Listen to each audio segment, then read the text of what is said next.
Welcome, everybody. It's good to see your smiling faces on a pretty Tuesday afternoon. We ask that you put your name and your site location in the chat box so we have a recording of who was all here. We have an exciting agenda for you today. The first thing we're going to start off with is Dr. Pines is going to give us an ALSDE updates. Dr. Pines? All right. Good afternoon, everyone.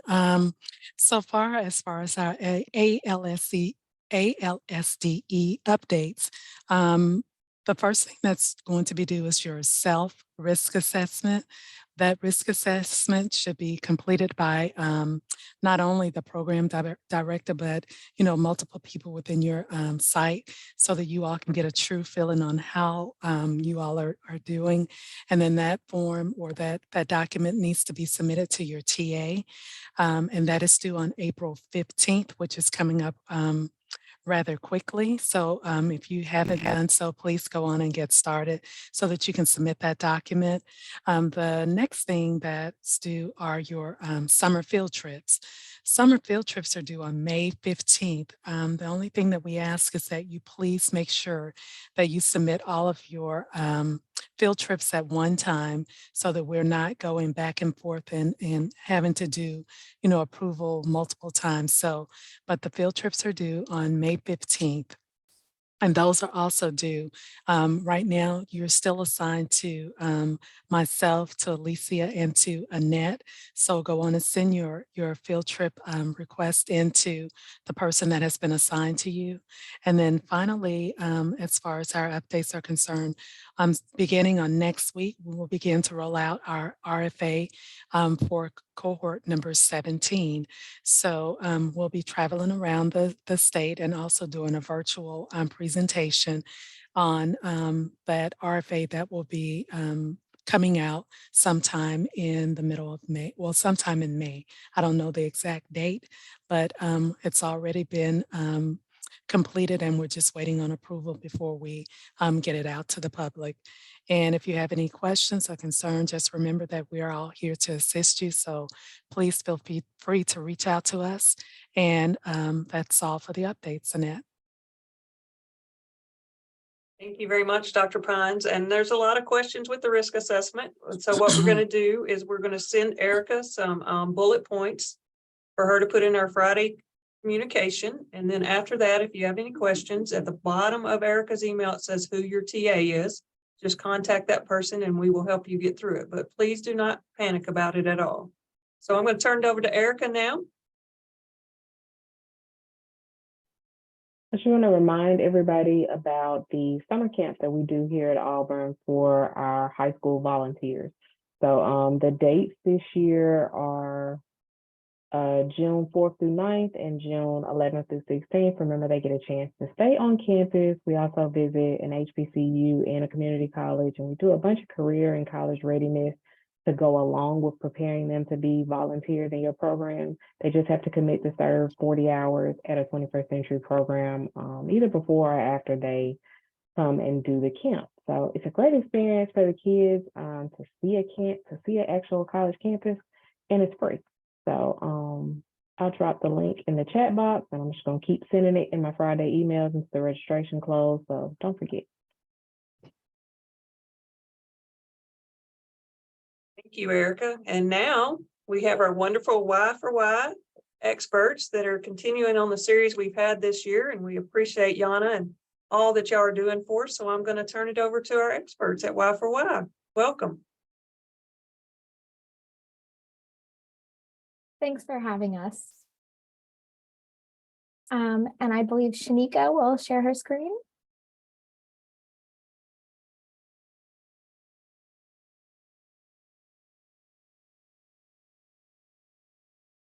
All right, good evening, everyone. Sorry about that. So as usual, we'll go ahead and get started by playing a disclaimer from the U.S. Department of Education, but we're all here to talk about summer learning, and Yana and I are going to share some essential steps that you can take to ensure a successful summer learning program. This presentation was produced under U.S. Department of Education contract number ED ESE 14D0008 with Synergy Enterprises Incorporated. The views expressed herein do not necessarily represent the positions or policies of the U.S. Department of Education. No official endorsement by the U.S. Department of Education of any product, commodity, service, methodology, technique, or enterprise mentioned here is intended or should be inferred. All right, we'll go ahead and get started. So as I mentioned before, we're going to go over some steps to a successful summer learning program that you can follow. And of course, we always have some resources that you can use and take away to your program right away. So what we'll do is just briefly reintroduce ourselves. Hello, everyone. I do recognize some of you who are already here. It's great that we have a large group with us this afternoon or evening. I'm Shanika Peck. I'm the lead education specialist for the Y4Y technical assistance team. I'm coming in from the school day setting, extended school day to be exact. So I did a lot of planning around summer enrichment for students as young as 3 years old, all the way up to high school with a lot of career exploration. So it's great that I'm hearing a lot of work that's already in play to happen this summer. So I'm excited to be here. And I'm joined by my colleague, Yana. Hi, Shanika. Great to be with you and great to be with all of you today. I'm so excited to have this conversation. It seems early, but many of you are probably right in the middle of summer planning. So it's a great time to have this discussion check in. I've been with the Y4Y team for 3.5 years, and I come from a background of school day, summer, after school educator, project director, running a summer camp. So having worn all those hats, I'm excited to share some of my experience, but I hope we have a really active chat box because we know that many of you have been doing this work for years. So share your expertise and maybe somebody else in the audience will hear something great and take that on in their own programs. So I'm excited to have this conversation with you all. All right, thanks, Yana. Me too. I'm always excited because you all have some great best practices that you can share with everyone. So as I mentioned before, today we'll go ahead and take a look at those steps that you can use for planning, designing, implementing, and assessing a summer learning program. Throughout the way, we'll also go ahead and develop and apply those strategies that you can add to the planning and the designing of tools and resources that you can find with Y4Y. And we'll go ahead and share that in the chat shortly. But let's go ahead and get started with what is summer learning, right? What does this look like for your program? Now, I know a lot of programs may be focused on promoting academic achievement. You may have some programs that are focused on learning recovery. Some programs are focused on career exploration. I'd love to hear from you all. What is summer learning for you, or why do students need summer learning programs? Again, you can go ahead and put that in the chat. And as what was mentioned earlier, for me, I feel like summer learning is a great opportunity for students to really focus on skills that they didn't have enough time to practice during the school year. And, summer can definitely go by pretty quick, but it's a great opportunity for them to take that extra time to go ahead and practice what they didn't get a chance to practice. Yes, enrichment, right? So enrichment in terms of academic enrichment, social enrichment, right? Get them to get to know their peers. Sometimes they aren't, although they may go to the same school for some of your programs, they don't really have the opportunity to just socialize with each other. All right, great. Someone mentioned to prevent summer slide, right? This is definitely the point in the year where everything can get lost, right? If you don't use it, you'll lose it. And in most cases, it's a lot of those new skills that students were learning throughout the school year. So it's really important that we incorporate that. Awesome, Dr. Libby said fun, right? Summer learning is an opportunity to practice skills, fill an achievement gap, and explore new enrichment, field learning, service learning, all that fun stuff. And of course, thank you, Ebony, for sharing that. We also want to make sure we have a safe place, right, to support that healthy development. So as you all go ahead and continue to share, yes, we're focused on the different things that can make summer learning meaningful, right? We also want to be intentional. So in addition to building those skills, the knowledge, helping with student attitude, with what they see as their future, their behaviors with themselves, you definitely want to incorporate all of those things when it comes to summer learning, right? Health and wellness is also a huge part that can be addressed in your summer learning. So as we move throughout this session, hopefully you'll get some tools and strategies to help you support all of the great work that you're doing currently. All right, so Yana and I will cover 9 steps to a summer learning program, and this can be found in the handout that I am going to share in a little bit.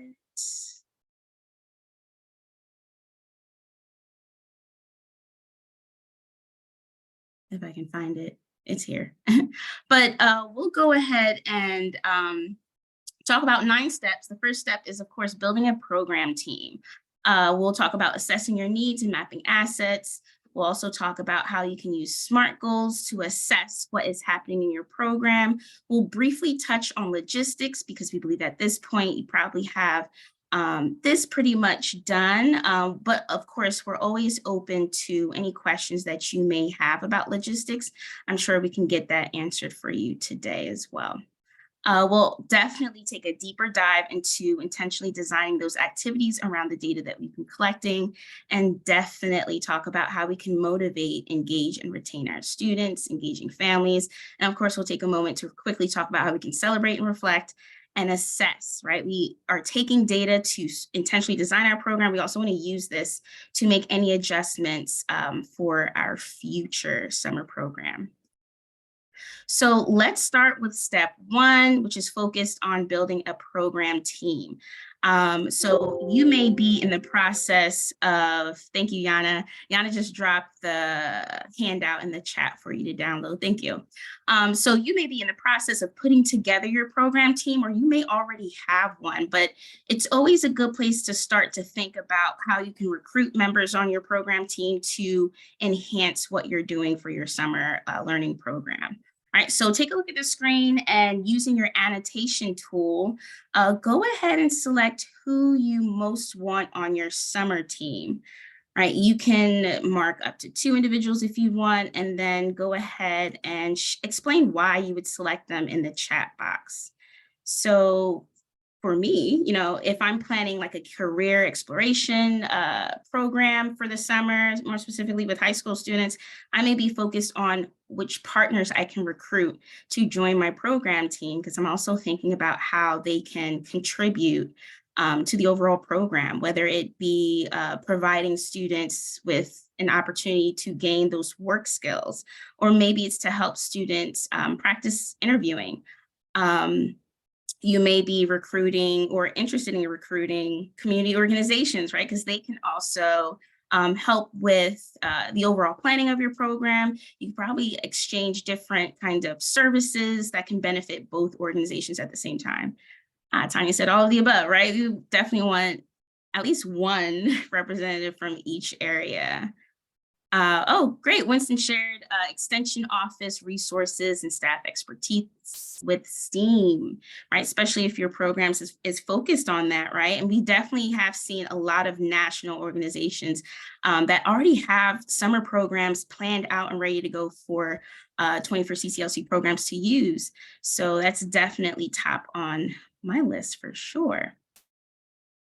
Right. And again, feel free to share why you would select these members for your program team, whether it's one, a few of them, or all. I'm also thinking about teachers, right? Is it possible for you to recruit teachers for your program team? That can definitely help you along the way. Families, oh, absolutely. Sometimes we have a lot of family members who are interested in volunteering in our summer program, and that can be either them participating in your program team or being a volunteer or a chaperone for certain activities, right? Yep. Again, teachers are important. They definitely help with STEM lessons, especially if your staff isn't quite there yet or feel well equipped to lead those STEAM activities. So as you're deciding, as you're thinking about building your program team or you're revisiting your program team, you definitely want to take some time to look at these additional strategies. You definitely want to think about how you can clarify any roles. There may be some updates. You may want to tweak a few areas here and there. You may want to talk about how you'd like to manage the expectations around how members on your program team is participating in your program. This is also a great place for you to set clear and concise goals, right? From the very start of your program to the very end. And as you manage your program team, you're also thinking about different timelines. So summer, it's here in a flash and it's over pretty quickly. You definitely want to set a timeline and schedule regular check-ins to see how everything is going. And I've learned that, having a timeline is also helpful when it comes to keeping your program team on task, right? There's certain things that must be done in the very beginning before summer programming starts, during programming, and of course at the very end, so that again, you're thinking about that continuous improvement process, what can be readjusted to make it even more meaningful the following year. And actually that brings us up to step 2, which is our needs assessment. So, we're always collecting data. Data is really important, right? So when it comes to summer programming, you definitely want to use some data around students so that you can figure out what are your needs and your assets as you move on into planning or intentionally planning those activities to address those needs. And if you're recruiting partners for your program planning team, that's great, but you're also thinking about what they can provide for your program to address those needs as well. So what we'll do is we'll just go ahead and dive into step 2 just a little bit more because, data is really important. So typically, we always pull data from 3 areas: our school level data, student level data, and student voice. And what we'll do now is we'll organize some data that we have access to as a program, right? You may have access to state assessment scores.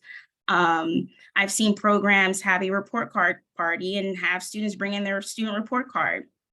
You may also be using student interest forms to talk about what students are interested in.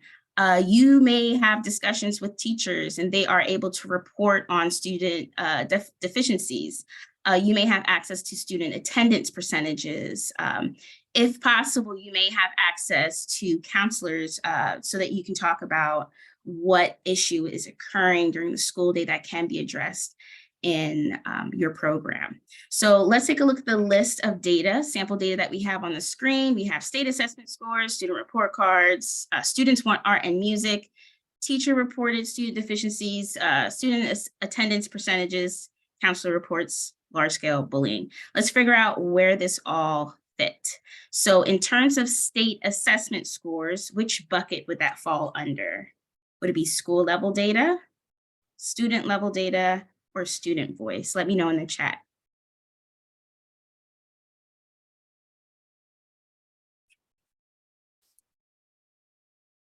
And just to recap, school level data is that a large umbrella of data that we generally pull from the website, right? We can find a lot of this on the website. And then student level data, we're focused on something that's a little bit more specific to what standards that needs to be addressed. And of course, student voice, right? It's all about what the students want. So state assessment scores, if you're thinking about it, you're probably typing it right now. It definitely falls under school level. Yes, thank you.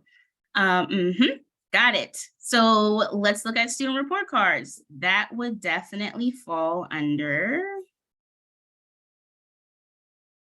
student level, school level, student voice. Absolutely, student level data.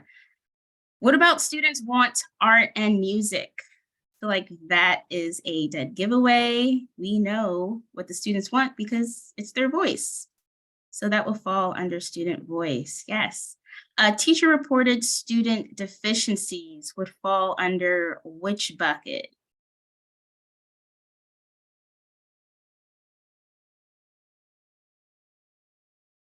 Teacher reported student deficiencies. Yes, student level, right? That's a little bit more specific to what standard needs to be addressed, right? School attendance percentages. Yeah, school level, right? That's bigger picture. That gives you a bigger picture of what's happening with your students. And of course, we have counselor reporting large scale bullying. Falls under which bucket?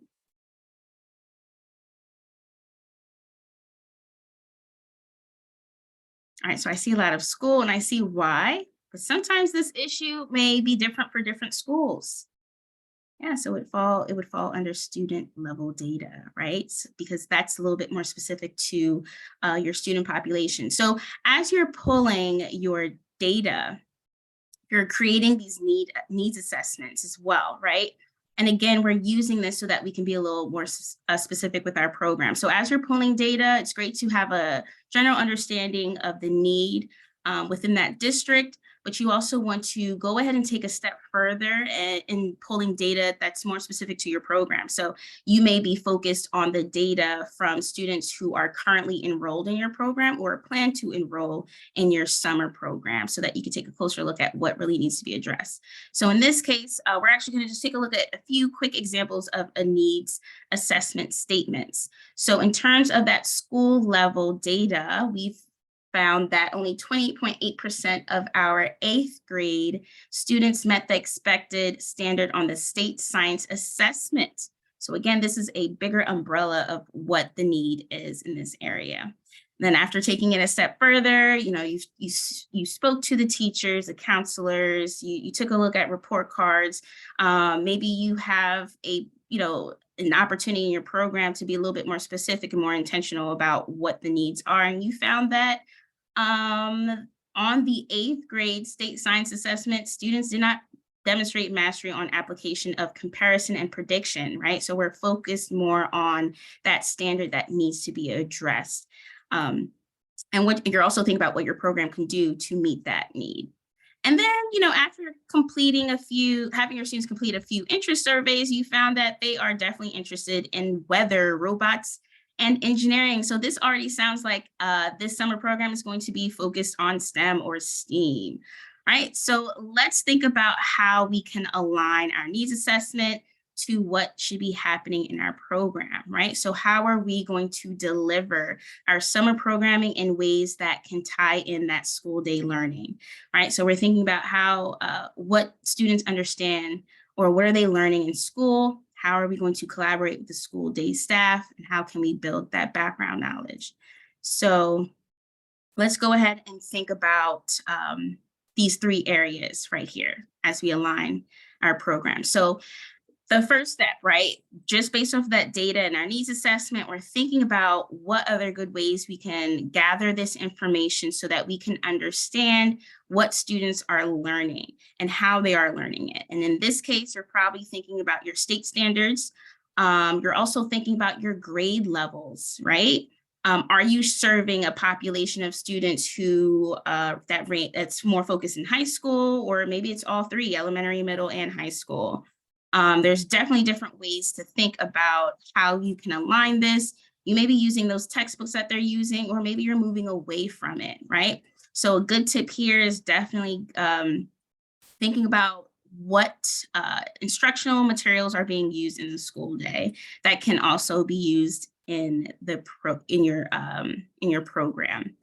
You may be thinking about different ways you can collaborate with school day staff. If you've been collaborating with school day staff, it'll be great to hear about it in the chat. This is something that we always encourage our programs to do. It's very helpful, but sometimes it's just not convenient or realistic to reach out because everyone's schedules can become a little bit hectic, right? So if you are collaborating with the school day staff, please share how you are doing so in the chat. And as you guys are sharing your best practices and what you're doing to collaborate with school day staff, definitely think about how you can take advantage of those different collaboration tools. So I'm coming in from a school that would be considered like a Google school. We had everything on Google Docs. Our Google Drive was open and accessible to not only our students, but also their families. And that was an easy way to share what we're doing in the classroom with other programs that students may also be enrolled in. So again, if you are collaborating with school day staff, feel free to share your experience and how you're doing it in the chat. And then, of course, you're also thinking about how students can build their background knowledge. Most cases, not most cases, speaking generally, but sometimes students just need that extra time to build their background knowledge so that they can better practice those skills, right? So you're thinking about how you can foster awareness around this and appeal to their interests so that you can meet those academic subjects. Maybe you're tying in careers, right? Sherry shared, we asked to be added to the weekly teacher and parent email newsletter. That's great, right? And that's something that most likely will be issued out to everyone, whether it's digital or maybe it's a physical copy. So that's a good way to collaborate with your school day staff. You may be present in the school day somehow, right? Show up, maybe you're participating in parent-teacher conferences or school events in general, right? Making your presence known in that space so that everyone is benefiting from a mutual relationship. All right, so as you're sharing your best practices on collaborating with the school day, we're gonna go ahead and take a look at some different tools to help you with your data collection to help you plan your activities and being a little bit more intentional about it. We have a few more responses in the chat. I'm just going to read a few of them. All of my summer staff are school day staff. That's great during the school year. So we are already on the same page. That's awesome. We collaborate with each other a lot. For summer planning, I collaborate with the principal and other central office leaders. That's really helpful. Yep, that's definitely helpful, especially when you think about logistics, right? We are having planning sessions via Zoom and meeting them during the end of school day. Yeah, because sometimes it's not easy meeting in person, right? We definitely have an option to go be a little bit more hybrid, right? Meeting via Zoom, maybe it's Teams or any other virtual platforms. We utilize our middle and high school science teacher for planning project-based learning. Project-based learning is so much fun, especially when you tie in those STEM pieces. So it's great to hear that you're doing that. Also join them for those lessons, right? Maybe if you have the opportunity, that's a great idea. Join in on those school day lessons, see how the routines are in the classroom. Any ideas that you want to flesh out a little bit, you can probably test it there. You collaborate via email. These are great ideas. So again, thank you so much for sharing in the chat. These are so helpful, and I hope someone else is going to go ahead and steal these ideas. Is great. So Y4Y we always have a lot of tools to help you collect data. So in addition to any state assessment that you may be able to get your hands on, we have pre-made family and student surveys that you can print and use as is, or you can go in and add whatever additional information that you would like to add to get more information from your families. We also have a few tools around mapping community assets. So as you're identifying these different needs from your students, you also want to think about the different assets that you have in your community, or maybe it's with individuals, maybe you have a mutual connection to different institutions or organizations that can get you started on some intentional planning. So I see a lot of, people are using people from the school day, you may be using organizations. Cynthia shared that we are discussing the STEM mad scientist as our theme.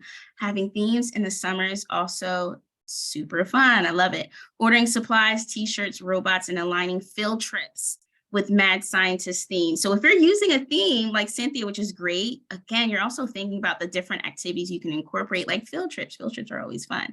And of course, if you have a theme, it'll be easier for you to plan out, have that, have a concrete timeline, right? So that you can have a better idea of what's to come and definitely be willing to share that. So that's great. You are all doing that. I'm going to go ahead and move into step 3, which is setting our SMART goals. So bonus points to whoever can tell me what this acronym means, right? What does the SMART stand for in SMART goals? Pretty sure you've all seen this plenty of times before, but I don't want to assume. So if you can tell me what this stands for, that would be great. Let me know in the chat. But step 3 is setting our SMART goals, because once we have all this data, we're turning that into those needs statements and this needs state assessment statements. We also need a SMART goal. Yes, thank you. Winter Winter Chicken Dinner. So yes, it's specific, measurable, attainable, realistic, and time bound, right? We definitely need SMART goals so that we can measure how successful we are, right? So for example, we know our SMART goal is specific if we know exactly what we want to accomplish. We know the who, what, why, and how. We know it's measurable because we're thinking about what tool we'll use to let us know that we were successful. We want to make sure our SMART goals are attainable, right? It shouldn't be too easy and it should not be too difficult, especially when you're thinking about the time frame that you are working with. Of course, we want our SMART goals to be relevant, right? Make sure it relates or connects back to what you are doing in your overall program. And being that this is summer, it may be time bound. So maybe by the end of your summer program, or maybe you want to be a little bit more specific about a particular activity, right? Because we may have a SMART goal for programs and our activity, right? Is this going to be a 4-week goal, or maybe 6-week, or maybe, I don't know, 2 months? Well, it depends on what your needs are. So I briefly, brought this up just a little bit, but we have a SMART goal for program and activities. And this is just an example of what this may look like, right? So a program SMART goal is a little bit more broad, right? So an example would be by the end of the summer program, 75% of students will meet standard on their science state assessment. And then our activity SMART goal would be a little bit more specific, right? By the end of the summer weather club, 90% of students who attend the entire program will demonstrate improved ability to apply comparison and prediction as measured by a project rubric and weekly student writing samples. So it's a little bit more specific, and we're tying in what our needs are into this goal, right? So we're going to move away from this. Again, it's really important that you have a SMART goal to go ahead and measure how well you are performing or what areas need to be addressed. Our next step is logistics. So we're going to breeze through this just a little quickly here. As you're planning for logistics, you want to keep in mind the time, space, materials, the budget and staffing you will need for your summer program. We also have tools that can help you with logistics. But again, this is something that we expect everyone to have at this point. If not, feel free to drop any logistic questions that you may have in the chat. All right, so like I mentioned before, we aren't going to go into too much of a detail, but please keep note that if you are thinking about logistics, again, you're tying in that timeline and what your daily schedule will be. So what we'll do is we're going to jump straight into the most important part, because we have our needs assessment, we know our SMART goal. We really want to spend some time focusing on how we are going to intentionally design our program. I'm going to turn it over to Yana. Thank you so much, Shanika. Now, in the intentional design section, this is really about bringing everything we've talked about already and bringing in all our expertise, bringing in what we know about our students' needs, what we've already planned for, the policies we have, the resources we have available, and taking all of those pieces and turning them into a cohesive program. And so here at Y4Y, we have a great activity tool. It's called the Mapping Needs to Activities tool. And if you downloaded our resource handbook, which I did share earlier in the chat box, and I'll share it again in the chat box, it has links to this tool and many others that come from our website. So we're going to kind of go through a practice activity of how we can use what we know about our students, what we know about our program, in order to craft activities that are responsive to student needs. So we're going to start with an example student level need. Maybe our students have taken an assessment, and a state assessment has shown that only 28.8% of our 8th grade students met the expected standard on the state science assessment. So that means that just over 70% of students are not meeting state standards on grade level. And some more detail, kind of getting some more detail about individual students, is that our students really struggled. They didn't demonstrate mastery on the applications of comparison and prediction. So those are important science skills that we use in a whole bunch of different domains. And students weren't mastering those skills and demonstrating those skills at an 8th grade level. And we also did some student surveys because we want to know what students are interested in. One of the things that you all have mentioned again and again is the importance of making summer fun. So we want to craft activities that are going to be fun and engaging for them. Some of the topics our students are interested in include the weather, robots, and engineering. So we want to bring those pieces together in order to create an activity that embeds those essential skills, in our case, the mastery of comparison and prediction skills. So here's the activity design we came up with. Our program is going to focus on weathers, and students are going to use existing weather patterns in various regions to compare and predict future weather events.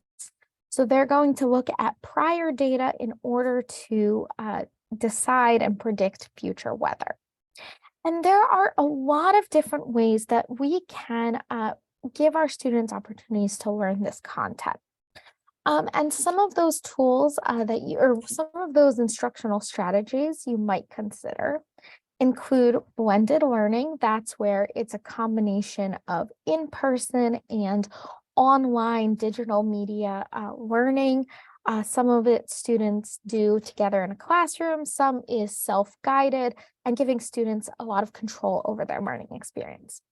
You may also consider project-based learning, where students collaborate on an open-ended project on an area of interest. So if our area of interest is weather, can students come up with a project and try to solve a problem relating to the weather? There's also the possibility of service learning, where students engage in volunteering and community work and learn through those hands-on experiences.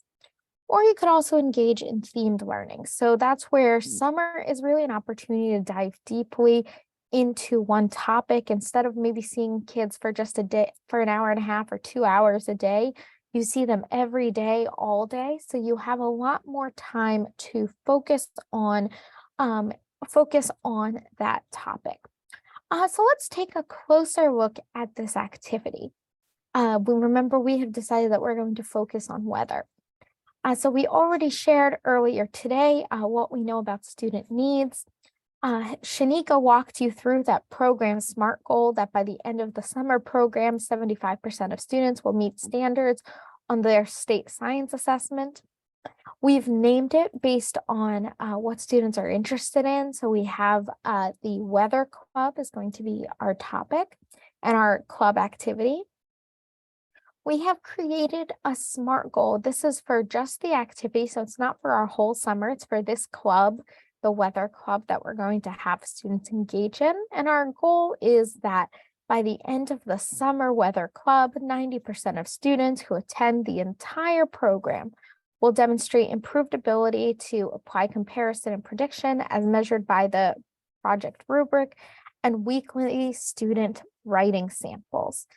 So for those that are noting, well, how does this look like a SMART goal? It's because it's detailed, it's relevant to student needs. It has a time-bound element because we're constrained to the summer.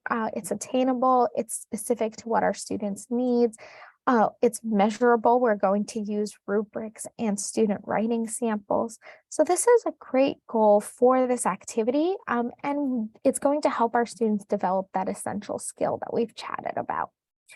And our little activity description is that in the Weather Club, students will learn about the weather patterns in different regions of the world through a span of time using different technologies. And this is really going to be an example of blended learning and theme-based learning. Now, you may already be thinking, well, if we do a weather club, what are some of the resources that we can use?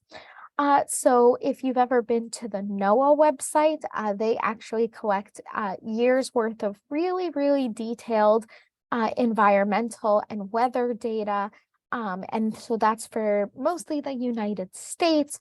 You can go to weather.com, the National Weather Service. There's lots of online resources that can serve as a source, a data source for your students. And in that way, this is a great opportunity for blended learning and for students to practice those online digital literacy skills because they have to do a lot of research.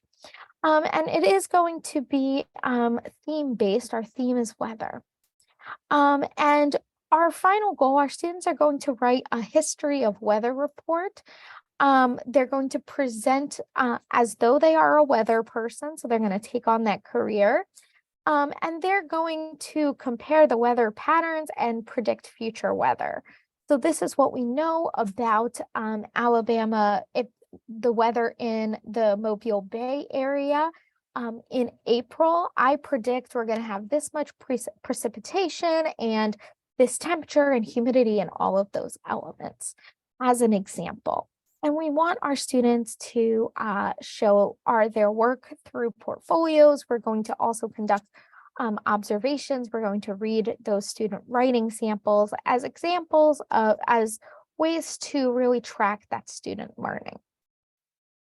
So this is really kind of the big picture of one activity idea, one club idea, excuse me.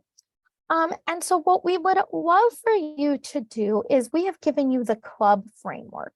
We would love to hear from you. What are some activities that we can do to build up this topic? So we've already talked and we've already touched on the student needs, the school level needs, the student voice, and the club topic. So we're going to have a weather club.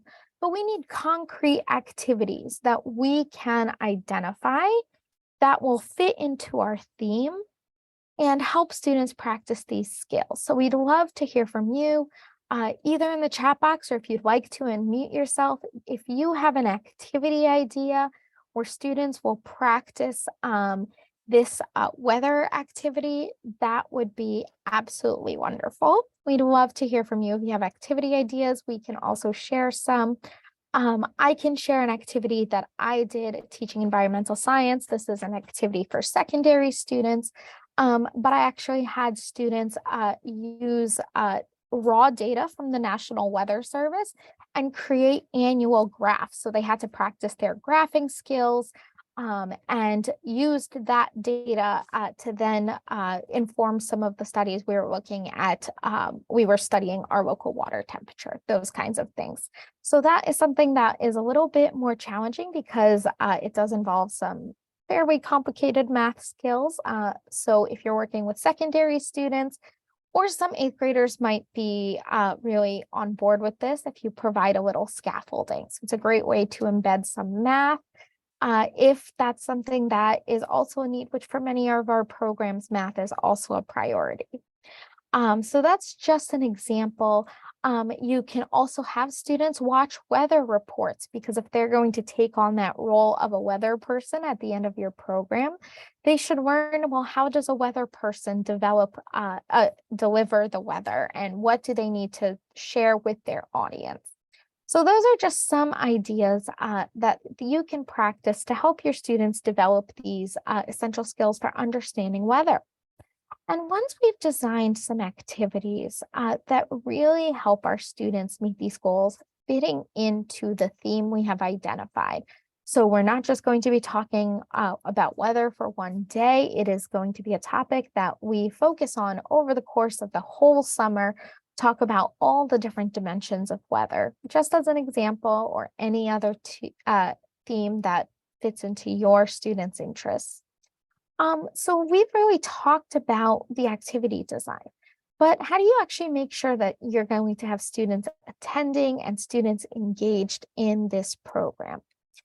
So some of you are probably in the midst of the student recruitment process. So we would love to hear from you if you have really any great ideas about how you recruit students to make sure you have a fully attended summer program.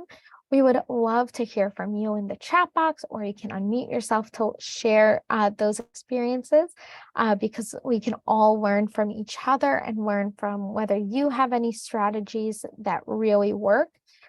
For recruiting students, we have some suggestions, but we would love to hear from you in the chat box if you have any recruitment strategies that really work.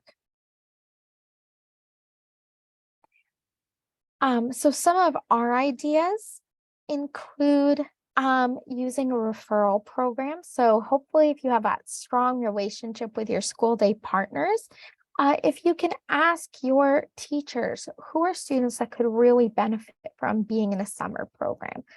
Students that might have academic needs, or their families, teachers might know that some families need childcare.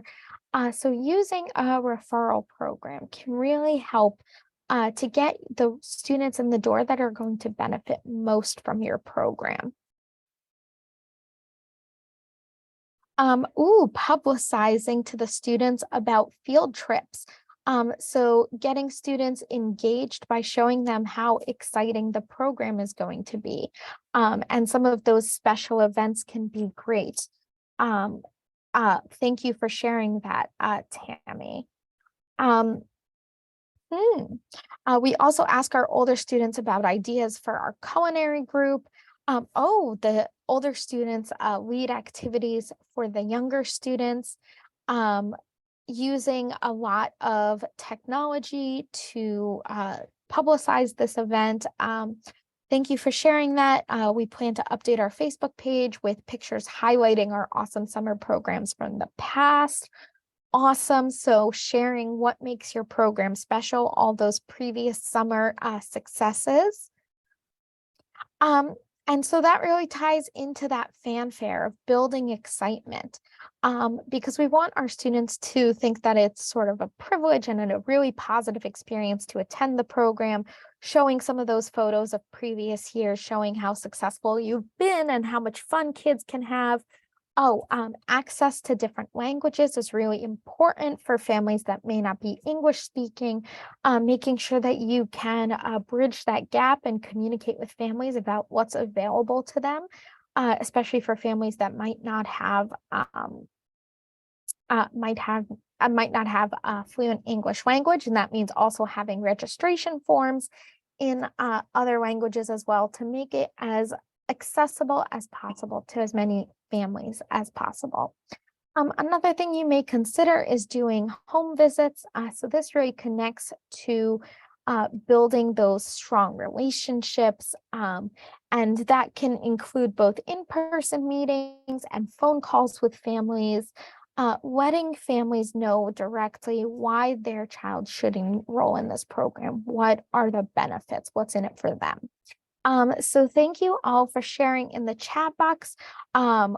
Creating a commercial about summer learning. So is that something that you had students create and then shown online, or shown at your program, if your program has something like a TV to publicize updates? I'd love to hear more of that about that, Ebony, if you'd like to share in the chat box. So some great ideas. Thank you everyone for sharing. And so once you've recruited those students, one of the things that we always want to make sure of is that we have a positive learning environment. Sorry, these automatic lights are killing me. Come on, there we go. Excuse me, sorry about that. So creating a positive learning environment where students can get a lot of positive experiences and come in and learn important skills, have those significant relationships with trusted adults, the facilitators, your program leaders, really taking the time to get to know students and families, and making sure that we make the space for that student voice and choice is a great way to create a program that serves the needs of our students, and is really responsive to our students and their families. There are luckily lots of Y4Y tools that you can use to help you build a program that fills the needs of students and families. Just a short list of some of our tools include creating a positive learning environment for summer learning. And that is a guide with some great ideas and action items that you can follow. And again, if you have not already downloaded our handout for today, our documents and links sheet, I am popping it again in the chat box. Please do make sure that you download this. And it has lots of great links to our website. Plus, there's many, many more resources on our website. So please do make sure to visit the Y4Y website if you haven't done so already. One of the other things that we want to do during our summer is treat it as an opportunity to deepen our connections with our students and families.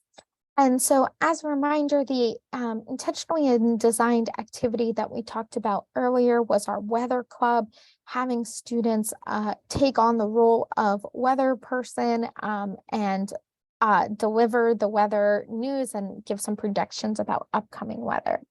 But we would love to add a family engagement element to this activity. So we would love to hear from you in the chat box. How could you deepen this activity by adding a family involvement or family engagement element? How could you bring your families into the activity, engage them in the student learning that's already happening? Make them part of this process to really deepen the experience. And think about the fact that if we're doing theme-based learning, we're going to be talking about the weather for weeks at a time. So how can we get families engaged and interested in what their students are going to be doing all summer long? So we'd love to hear from you in the chat box if you have any activity ideas. It could be something as simple as when students do the project where they act like a weather person, present the weather. You could invite families to attend this event, but that's really kind of the most basic family involvement step. There's a lot of other things you could do. Having students work with their families to create a family weather emergency plan. That's great. In Alabama, you should every family should have a tornado plan. So all of those are some great ideas. Thank you for sharing that. If anyone, Dr. Wibby, I believe, Dr. Wibby, yes, Dr. Wibby, I'm going to guess. If you have any other ideas of how you can get families involved and families interested in this project, we'd love to hear from you in the chat box, or feel free to unmute yourself and share your ideas.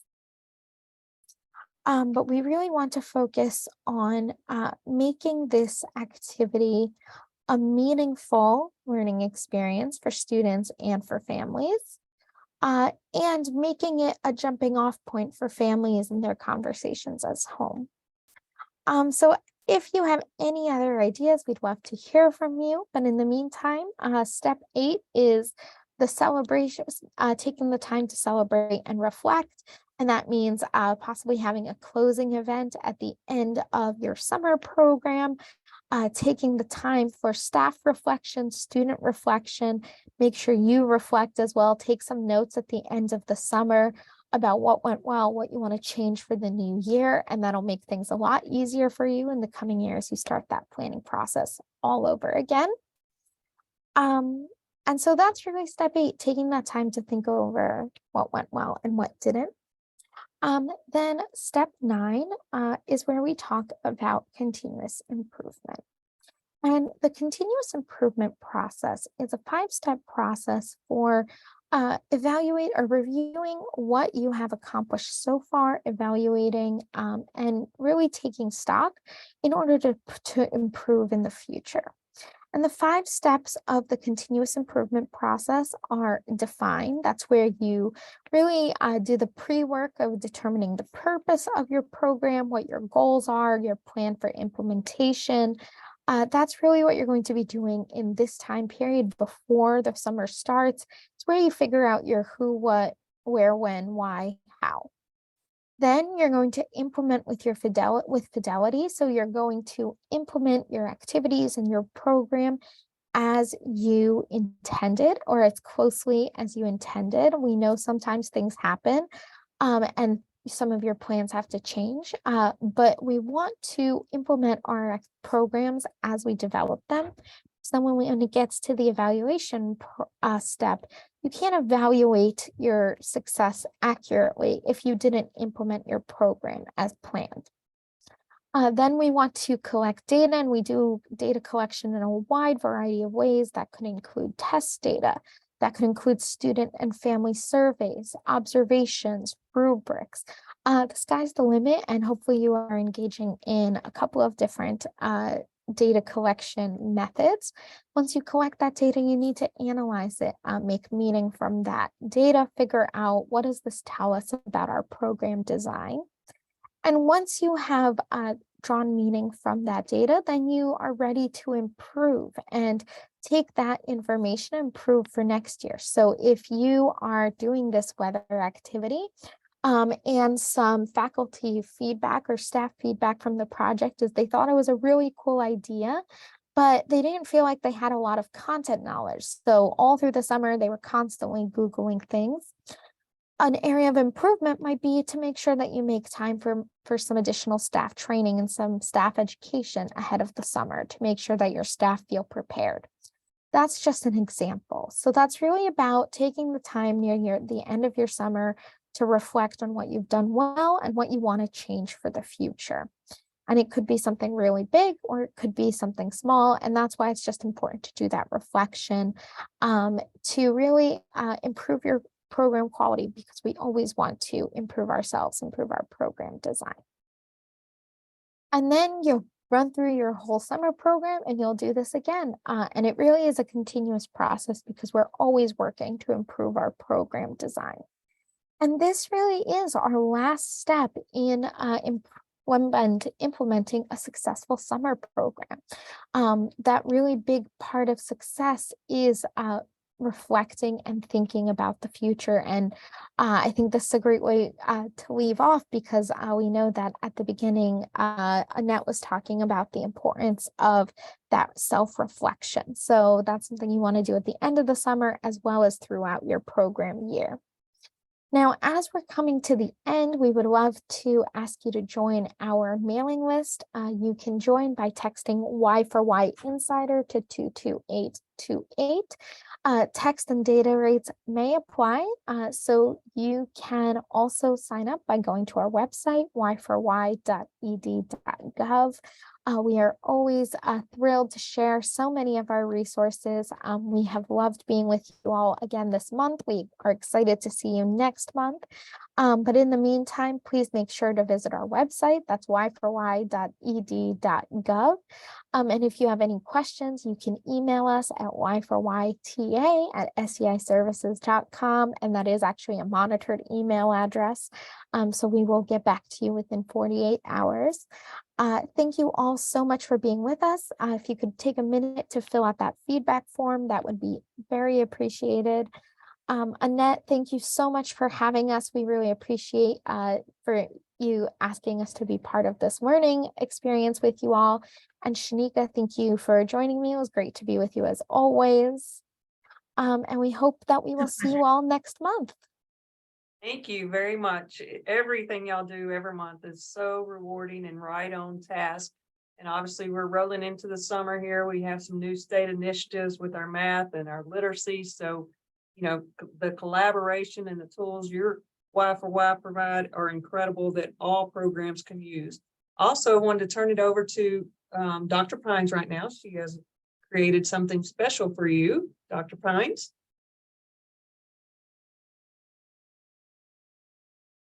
All right. I just placed a link in the chat box. I know some people said that the initial one I placed in wasn't working, but if you could, I just placed another one in there. If you could, please just try that link and see if it will open up for you. And if so, please complete that, and we would appreciate any feedback that you can provide to us so that we can continue to provide you with the necessary training to make your program successful. Thank you all so very much. Great. If you have any questions or need anything, please let us know, and look for Erica's email on Friday because it's going to have some really exciting information in it. So have a good rest of the day, Yana. Thank y'all again. We appreciate you and we will see you next month. Thank you for having us.